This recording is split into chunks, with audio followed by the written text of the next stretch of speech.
আজকে যে নিয়োগ বিজ্ঞপ্তিটি আপনাদেরকে দেখাবো এটিতে এখানে মোট প্রায় 36টি পদের ক্যাটাগরি দেওয়া রয়েছে, যেটিতে আপনারা বাংলাদেশের 64টি জেলা থেকে পুরুষ মহিলা উভয় প্রার্থী এই পদগুলোতে আবেদনটি করতে পারবেন যদি আপনার শিক্ষাগত যোগ্যতা এবং অভিজ্ঞতা থাকে সেই ক্ষেত্রে। তবে আবেদনের ক্ষেত্রে যে সকল প্রার্থীর বয়স 1 নভেম্বর 2025 খ্রিস্টাব্দ তারিখে সর্বনিম্ন 18 বছর এবং সর্বোচ্চ 32 বছরের মধ্যে রয়েছে সে সকল প্রার্থীরা এই পদগুলোতে আবেদন করতে পারবে। তো আপনি সম্পূর্ণ ভিডিওটি দেখতে থাকুন, তাহলে বুঝতে পারবেন কি কি পদ রয়েছে, কোন পদে কি শিক্ষাগত যোগ্যতা লাগবে এবং অভিজ্ঞতা কি লাগবে। তো নিয়োগ বিজ্ঞপ্তিটি ছিল সংস্কৃতি বিষয়ক মন্ত্রণালয় বাংলাদেশ জাতীয় জাদুঘরের। তো এটির প্রথম যে 23টি পদের ক্যাটাগরি রয়েছে এটি হলো বাংলাদেশ জাতীয় জাদুঘরের। তো নিয়োগের উপরের অংশে লক্ষ্য করুন লেখা রয়েছে বাংলাদেশ জাতীয় জাদুঘরের নিয়ন্ত্রণাধীন শাখা জাদুঘর সমূহ নিম্নবর্ণিত স্থায়ী ও অস্থায়ী সরাসরি জনবল নিয়োগের জন্য পদের পাশে বর্ণিত সত্ত্বে প্রকৃত বাংলাদেশের নাগরিকের নিকট হতে অনলাইনে দরখাস্তের আহ্বান করেছে। নিয়োগের 1 নম্বর পদটি রয়েছে সেটি হলো সহকারী কিপার আরবি অথবা ফার্সি, পদের সংখ্যা রয়েছে একটি। আপনাদের সর্বোচ্চ বয়স সীমা 4 নম্বর কলামে দেখতে পারবেন এবং শিক্ষাগত যোগ্যতা এবং অভিজ্ঞতার বিষয়টি আপনি 5 নম্বর কলামে পেয়ে যাবেন। 2 নম্বর রয়েছে সহকারী কিপার উদ্ভিদবিদ্যা, পদের সংখ্যা রয়েছে একটি।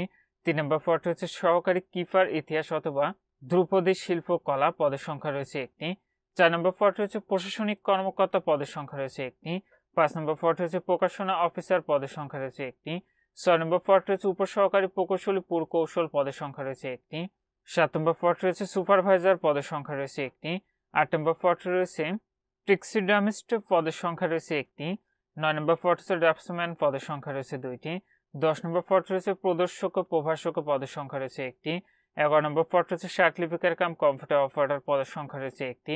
12 নম্বর পদটি হচ্ছে যানবাহন পরিদর্শক, পদের সংখ্যা রয়েছে একটি। 13 নম্বর পদটি হচ্ছে সার্ভেয়ার, পদের সংখ্যা রয়েছে একটি।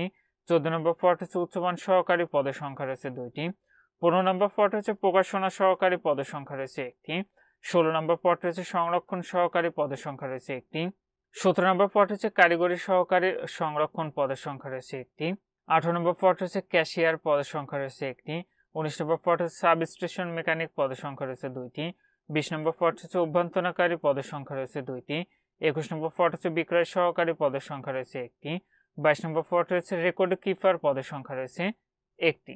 23 নম্বর পদটি হচ্ছে টেলিফোন অপারেটর, পদের সংখ্যা রয়েছে একটি। পরবর্তী যে পদগুলো রয়েছে এটি হলো আহসান মঞ্জিল জাদুঘর, এটির 1 নম্বর পদটি হচ্ছে সহকারী রসায়নবিদ অস্থায়ী পদ, পদের সংখ্যা রয়েছে একটি। 2 নম্বর রয়েছে সহকারী নিবন্ধন অফিসার, পদের সংখ্যা রয়েছে একটি। 3 নম্বর রয়েছে উচ্চমান সহকারী, পদের সংখ্যা রয়েছে 2টি। 4 নম্বর রয়েছে নিবন্ধন সহকারী, পদের সংখ্যা রয়েছে একটি। 5 নম্বর রয়েছে সংরক্ষণ সহকারী, পদের সংখ্যা রয়েছে একটি।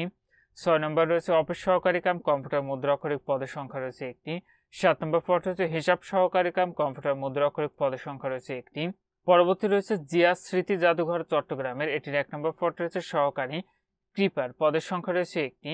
2 নম্বর পদটি হচ্ছে হিসাব সহকারী কাম কম্পিউটার মুদ্রাক্ষরিক, পদের সংখ্যা রয়েছে একটি।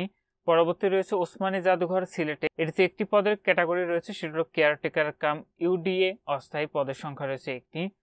পরবর্তী রয়েছে স্বাধীনতা জাদুঘর, এটিতে একটি মাত্র পদের ক্যাটাগরি রয়েছে সেটি হলো উপসহকারী প্রকৌশলী বৈদ্যুতিক অস্থায়ী পদ, পদের সংখ্যা রয়েছে একটি।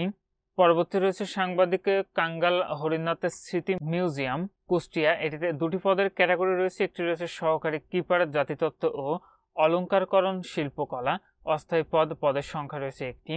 2 নম্বর রয়েছে সংরক্ষণ সহকারী অস্থায়ী পদ, পদের সংখ্যা রয়েছে একটি। তো এটিতেও কিন্তু আপনাদের অনলাইনের মাধ্যমে আবেদন প্রক্রিয়াটি সম্পন্ন করতে হবে। আপনি এখানে যে ওয়েবসাইটের ঠিকানাটি দেখতে পাচ্ছেন এখান থেকে আবেদনটি করতে পারবেন। এটির আবেদনটি ইতিমধ্যে 3 নভেম্বর 2025 খ্রিস্টাব্দ তারিখ সকাল 10টা থেকে শুরু হয়েছে, আবেদনটি শেষ হবে 23 নভেম্বর 2025 খ্রিস্টাব্দ তারিখ বিকাল 5টায়। তো এটিতে আবেদনে আপনাদের পরীক্ষার ফিটি নির্ধারণ করা হয়েছিল সেটি হলো নবম গ্রেডের জন্য পরীক্ষার ফি দিতে হবে আপনার 223 টাকা।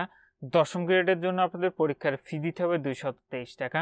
11 থেকে 12তম গ্রেডের পদের জন্য পরীক্ষার ফি দিতে হবে 168 টাকা এবং 13 থেকে 16তম গ্রেডের পদের জন্য পরীক্ষার ফি দিতে হবে 112 টাকা এবং 17 থেকে 20তম গ্রেডের পদের জন্য পরীক্ষার ফি দিতে হবে মাত্র 56 টাকা। ফিটি আপনি টেলিটক প্রিপেড মোবাইল নাম্বার থেকে SMS এর মাধ্যমে খুব সহজেই পরিশোধ করতে পারবেন। আর প্রবেশপত্র প্রাপ্তির বিষয়টি পরবর্তীতে আপনার মোবাইলে SMS এর মাধ্যমে জানিয়ে দেবে, তখন আপনারা নির্ধারিত ওয়েবসাইট থেকে খুব সহজে প্রবেশপত্রগুলো কিন্তু ডাউনলোড করে নিতে পারবেন। তো আবার বলছি, যে সকল প্রার্থীরা আবেদনটি করবেন শেষ তারিখের জন্য বসে না থেকে পূর্বে নিয়োগের আবেদনটি সম্পন্ন করে নেবেন।